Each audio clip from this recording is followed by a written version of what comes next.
Here's the key on this. Don't major in minor things. If you take up major time to do minor things, I'm telling you, you'll be behind the curve constantly. Here's what we learn in sales training. What's major time and what's minor time? Here's minor time, thinking about prospects. Here's minor time, making lists of prospects. Here's minor time, keeping books on prospects. Here's minor time, going to see the prospect. Here's minor time, evaluating the prospect after you've been there. That's all minor time. Here's major time, in the presence of the prospect. That's major time. And if you took a look, if you're in sales and you took a look at a week, you'd say, my gosh, I'm spending 90% of my time on the minor stuff and so little time on the major stuff in the presence of. How many hours in the presence of in my day? How many hours in the presence of during my sales week? Because the time that really counts is in the presence of. Majors and minors. Here's another key time management essential. Don't mistake movement for achievement. It's easy to get faked out by being busy. Guy comes home at night all exhausted, falls in the chair and says, oh, I've been going. Here's the big question. Doing what? It's not the going. Some people are going, and they're doing figure eights. Their progress is small. So don't mistake movement for achievement. Here's another one in sales we learned. Don't mistake courtesy for consent.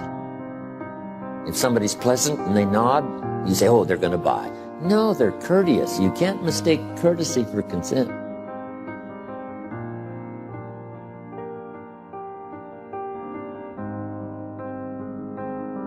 Now here's a big one, concentration.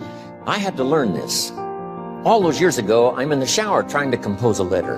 Found it turns out to be a strange letter. So here's what I learned to do. Save the work till you get to the office. Save the work till you get to the work. Don't try to get to the office on the way to work. On the way to work, enjoy the way. In the shower, enjoy the shower. Then go to work when you get to work. I found this to be helpful. Concentration.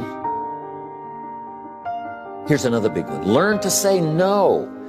I'm telling you, in such a social society we have now, it's so easy to try to be a nice person, saying yes to everything. Find yourself overloaded. Now you got to call and make the, well, gosh, you know, all the time it takes to back out of something that you said yes to too quickly.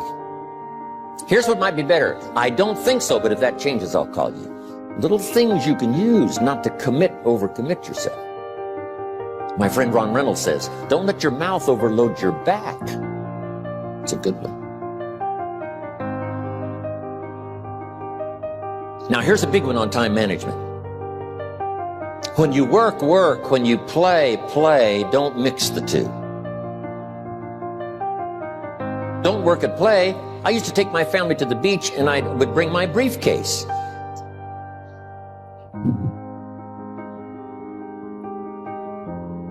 I learned not to do that. Or at the beach, I'm saying I should be at the office. Now my family's upset because I'm at the beach and I'm thinking office. Now when I'm at the office, I'm thinking what? I got to get my family to the beach. So things are not going too well at the office because I'm thinking beach, and things are not going too well at the beach because I'm thinking office. Here's what I learned to do. At the beach, be at the beach. At the office, be at the office. When you work. When you play. Don't mix the two.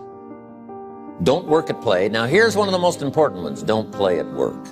Work is too serious. You don't want the reputation of being the office joker. It's not a good one. Yes, there's time for some pleasant stories. Yes, there's time for a little humor. Yes, best if it's a happy office, of course. But I'm telling you, you got to be serious about work because you're parting with a piece of your life for the work you do. Your work costs you a piece of your life. Here's what it's called. Serious business. Not grim, not unhappy, but serious. Key. Don't play at work. The old expression, I don't think we use it anymore, horse around at the office. Play around, play jokes, play tricks. No place, not at the workplace. At the beach, yes. At the bar, yes. Somewhere else, not work. You got to treat work with all due conservative passion, because it's leading you to your future. Here's another key phrase: all work is good. You may not like your job, but if it's the stepping stones to get you to where you want to go, you got to appreciate your job. You don't have to have a passion for your job. Here's the ultimate passion: a passion for incredible success in every department of my life. That's the passion. But don't look down on some menial job you have to do to finally get you to where you want to go. No job is menial. No job is not, every job is noble. Training life for pay, making a contribution to society. Next, analyze how you are. And if you have some weaknesses, if you doesn't seem like you can change, here's the key: get it covered. I used to keep promising myself I'd keep the books, keep the books, keep the books. Finally, I gave that up. And back then, it only took me an extra $50-60 a month for some accountant to keep the books. I said, no, I'm going to save the $50. You can't believe what I started losing in productivity because I tried to save the $50. So the key is, a lot of the time you can stay like you are, but just make sure you get it covered. Okay.